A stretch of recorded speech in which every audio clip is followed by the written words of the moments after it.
Hi friends, welcome to Diya Samayal.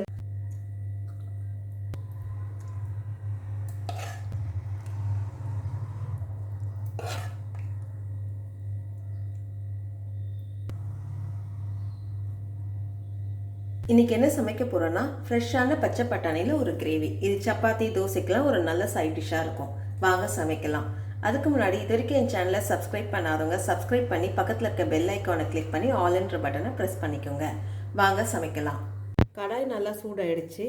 2 table spoon எண்ணெய், 2 கிராம்பு, ஒரு ஏலக்காய், ஒரு சின்னதாக பட்டை, 1/4 ஸ்பூன் சோம்பு. சோம்பு நல்லா பொரிஞ்சிருச்சு.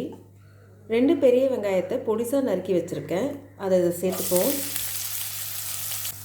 2 பச்சை மிளகாய், ஒரு கொத்து கருவேப்பிலை. வெங்காயத்தை நல்லா வதக்கணும்.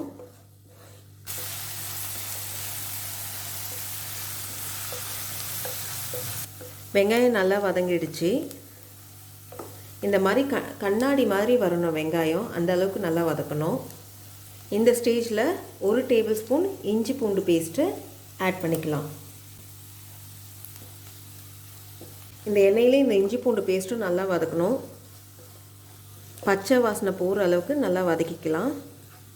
இஞ்சி பூண்டோட பச்சை வாசனை போகிற அளவுக்கு நல்லா வதக்கியாச்சு. இப்போது 2 மீடியம் சைஸ் தக்காளியை பொடிசாக நறுக்கி வச்சுருக்கேன், அதை ஆட் பண்ணிக்கலாம். இதில் கொஞ்சம் உப்பு ஆட் பண்ணிக்கலாம். அப்போ தான் இந்த தக்காளி சீக்கிரமாக வேகும், அதுக்காக தான் இந்த உப்பை ஆட் பண்ணுறோம். நல்லா கிளறி விட்டு ஒரு 2 நிமிஷம் மூடி போட்டு லோ ஃப்ளேமில் வைப்போம். அப்போ தான் தக்காளி சீக்கிரமாக வதங்கி வரும். மூடியை ஓப்பன் பண்ணி பார்க்கலாம். நல்லா வதங்கி வந்திருக்கு. தக்காளி நல்லா சாஃப்டாக வெந்திருக்கு. இப்போ நம்ம மசாலாவை ஆட் பண்ணிக்கலாம். மஞ்சப்பொடி 1/4 ஸ்பூன், மிளகாய்த்தூள் 1 ஸ்பூன், காஷ்மீரி மிளகாய்த்தூள் 1/2 ஸ்பூன், கலருக்காக தான் சேர்க்குறேன்.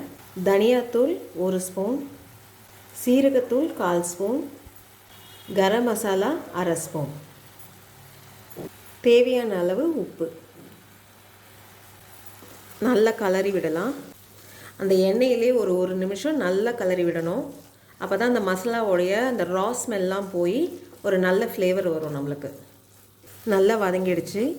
இந்த மசாலா தக்காளி வெங்காயத்தோடலாம் சேர்ந்து ஒரு நல்ல ஃப்ளேவர் கிடைக்கும் நம்மளுக்கு.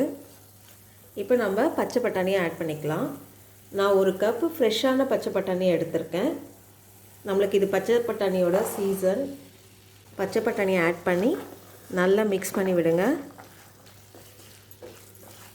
பச்சை பட்டாணி இந்த மசாலாவோட நல்லா கிளறி விட்டுட்டு இப்போ நம்ம தண்ணியை ஆட் பண்ணிக்கலாம்.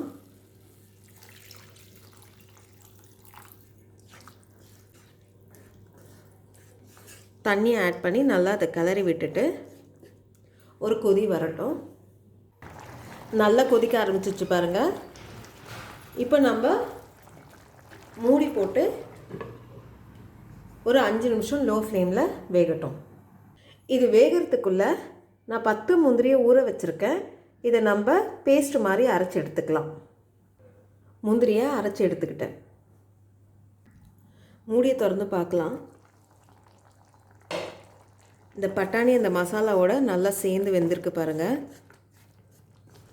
இப்போது அரைச்சி வச்சுருக்க முந்திரியை நம்ம இதில் ஆட் பண்ணிக்கலாம்.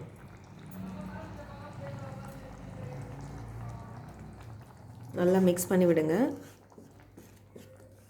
நல்லா கலந்து விட்ட பிறகு ஒரு நிமிஷம் இதை நல்லா குக் ஆகட்டும்.